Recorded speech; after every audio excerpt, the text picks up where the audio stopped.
안녕하세요, 깨시민 여러분. 오늘은 공정과 상식을 기치로 내걸었지만 현실은 불공정과 몰상식의 끝판왕다운 행보를 걷는 윤석열 대통령에 대해 살펴보겠습니다. 저는 윤석열이라는 이름을 부르는 것조차 창피하고 이 정권의 국민으로 산다는 것이 너무나도 힘들어 오늘은 이름 대신 그로 부르겠습니다. 이제부터 본격적으로 그가 대통령이 되려고 한 이유가 무엇인지, 무엇을 하려고 하는지 알아볼까요? 그가 대통령이 된 과정은 여러분도 잘 알고 있죠. 당초 그는 대통령이 되려는 생각은 물론 국정 철학과 국민을 위한 마음이 1도 없었습니다. 어찌어찌 하다 보니 정권교체 분위기의 편승에 유력한 대선 후보가 없던 국민의힘의 양자로 들어가 정권을 획득하게 된 것이죠. 먼저 그가 대통령이 되려고 한 이유가 무엇인지 볼까요? 가장 유력한 가설은 본인, 부인, 장모의 수많은 불법과 비리 사건으로 불리는 이른바 본부장 비리 때문이라는 것입니다. 이 때문에 여러 사람이 갇혀 지내는 학교에 가지 않기에 대통령이 되고 싶었을 것이라는 분석입니다. 영상에서 보는 것처럼 그의 가족들은 모두 불법 비리 혐의와 의혹을 일일이 열거할 수 없을 정도로 차고도 넘칩니다. 그가 대통령에 당선되지 못했다면 어떻게 되었을까요? 예상컨대 검찰이 공정하게 수사한다면 본인, 부인, 장모 모두 학교에 들어가지 않았을까요? 어쨌든 그는 대통령에 당선돼 가족 모두 자리 보장을 하게 됐습니다.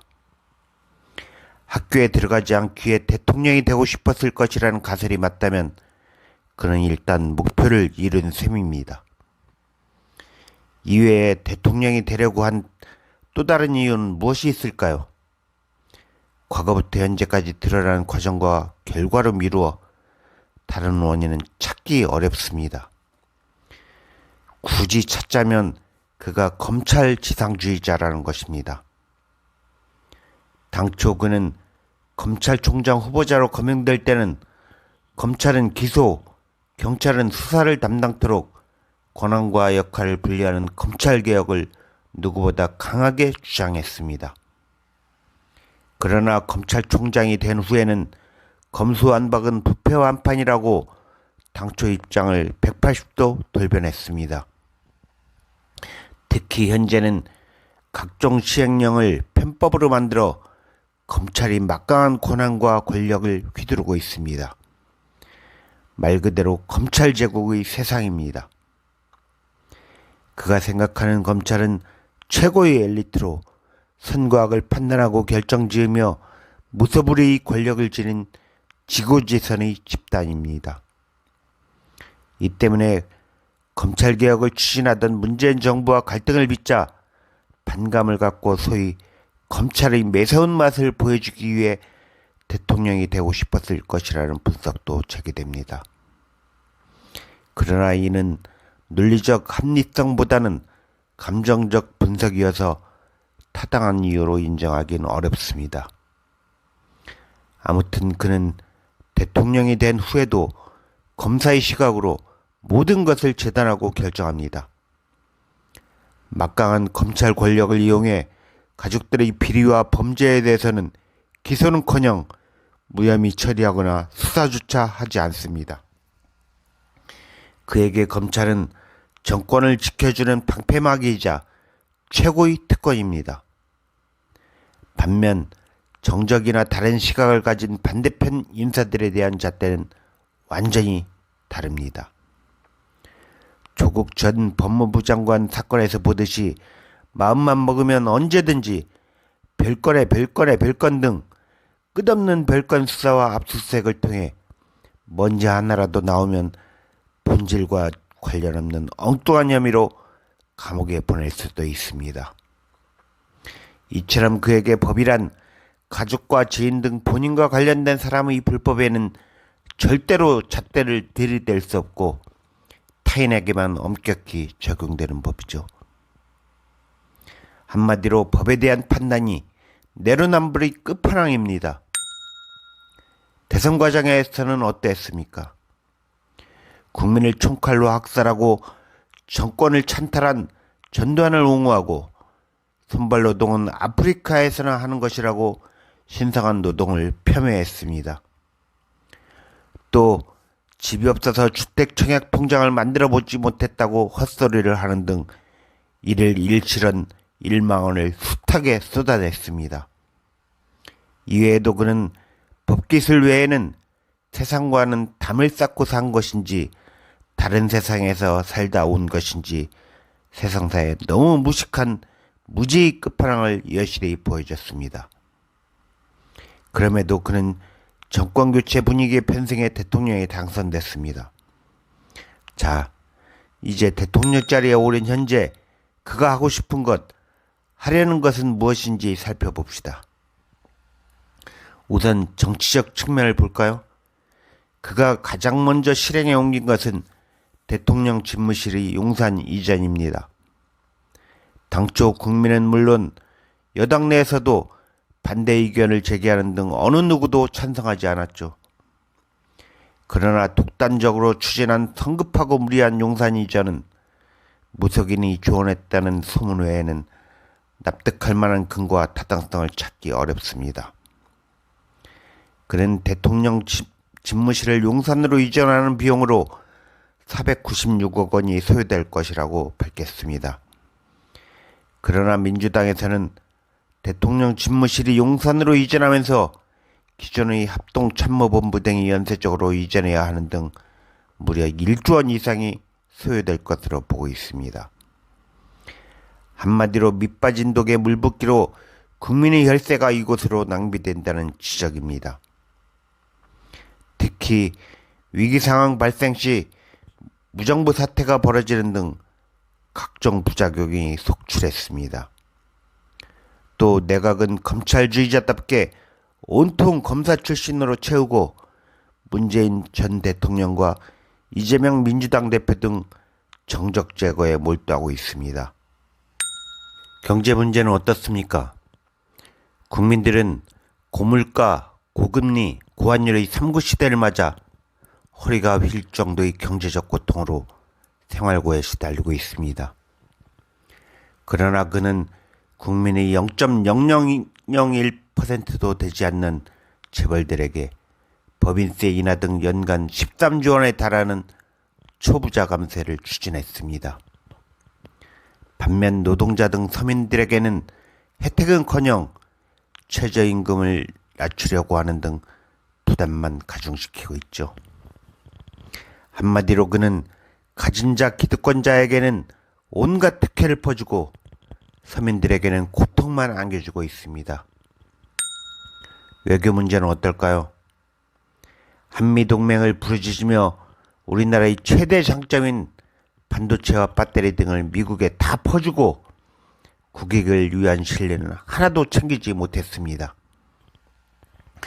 또 일본과는 관계 개선을 하겠다며 회담도 못하고 면담 수준에 그치는 굴종 외교를 보여줬을 뿐입니다. 특히 다른 나라에서 부러워하던 우리나라의 국격이 비아냥의 대상이 되는 등 점점 나락으로 떨어지고 있습니다. 최근 벌어지는 남북 간 긴장 사태 등 국방 문제는 국민의 안전과 직결되는 문제인 만큼 너무나 심각한 상황입니다. 근해에서는 미사일 발사와 포병 사격이 이루어지는 등 전쟁 위험이 점차 고조되고 있죠. 이 같은 사태가 벌어진 것은 누구에게 책임이 있을까요? 김대중, 노무현, 문재인 등 진보정부 시절은 북한과 대화하며 총격사건조차 일어나지 않았습니다. 국민들이 전쟁이란 단어조차 잊어버릴 만큼 안심하고 살았습니다. 그러나 보수정권만 들어서면 긴장을 유발하며 국민들을 전쟁의 공포에 떨게 만듭니다. 이는 무의식 무비판적이고 맹목적으로 지지하는 보수 세력을 결집시켜 지지율을 올리기 위한 술책일 뿐입니다. 남북 간 긴장 관계를 누가 만들었나요? 그는 선제 타격론을 외치며 미국조차 외면하는 전술핵 보유를 주장하고 독도 근해에서 한미일 합동 군사훈련을 하지 않았습니까? 북한 측 입장에서는 어떻게 볼까요? 남한 정권에서 잇따라 전쟁 위협을 가하는데 가만히 지켜보기만 하겠습니까? 반대로 북한에서 적화 통일을 외치며 핵공격을 부르짖고 북한, 중국, 러시아가 서해에서 합동군사훈련을 한다면 어떻게 됐겠습니까? 아마 정부는 북한을 맹비난하며 난리 생난리를 쳤을 것입니다. 이렇듯 남북관계는 한쪽의 일방적 주장과 행동이 아닌 상호 존중의 입장에서 평화적으로 해결해야 합니다. 더욱 솔직히 말해봅시다. 과연 북한이 전쟁을 일으킬 수 있을까요? 군사력은 우리나라가 세계 6위 군사 강대국입니다. 반면 북한은 30위밖에 되지 않습니다. 또 정치, 경제, 사회, 문화 등 거의 모든 분야에서 우리 민주적 체계가 훨씬 우수하고 정당성을 갖고 있죠. 한마디로 북한은 우리나라의 상대조차 되지 않습니다. 이 같은 상황에서 북한이 전쟁을 일으키면 어떻게 되겠습니까? 아마 북한은 1개월도 유지하지 못하고 김일성부터 이어진 3대 세습의 북한 체제는 완전히 붕괴될 것입니다. 그러나 전쟁이 일어날 가능성은 딱 하나 있습니다. 남북 한종 한쪽에서 전쟁을 일으키는 것이 정권과 체제를 유지하는 데 도움이 될 것이라는 또라이 같은 미친 결정을 할 때입니다. 이때는 서로가 공멸한다는 것을 누구보다 잘 알 것입니다. 따라서 현실적으로 전쟁이 일어날 가능성은 없다고 해도 과언이 아닙니다. 현 정부의 남북 긴장 조성은 지지율 상승과 반대 여론을 잠재우려는 꼼수에 불과합니다. 가장 심각한 것은 상습적인 거짓말입니다. 자신의 부인에 대한 거짓말과 당운형 개입은 기본입니다. 또 겉으론 지원 정책을 추진하겠다면서 실제로는 예손을 대폭 삭감하는 정책이 한둘이 아닙니다.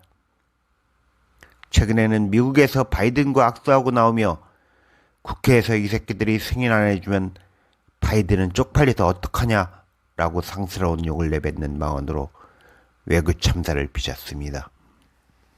그러자 그는 바이든이 아니라 날리면이라고 억지 주장을 펼칩니다. 참으로 어처구니가 없습니다. 이 같은 그의 거짓말이 끝도 없습니다. 아무튼 이제 결론을 내봅시다. 오늘의 주인공인 그가 대통령이 되려고 했던 것은 국민을 위한 봉사를 하려는 권한이 아닌 무소불위 권력이 필요했을 뿐이라고 해석할 수밖에 없습니다.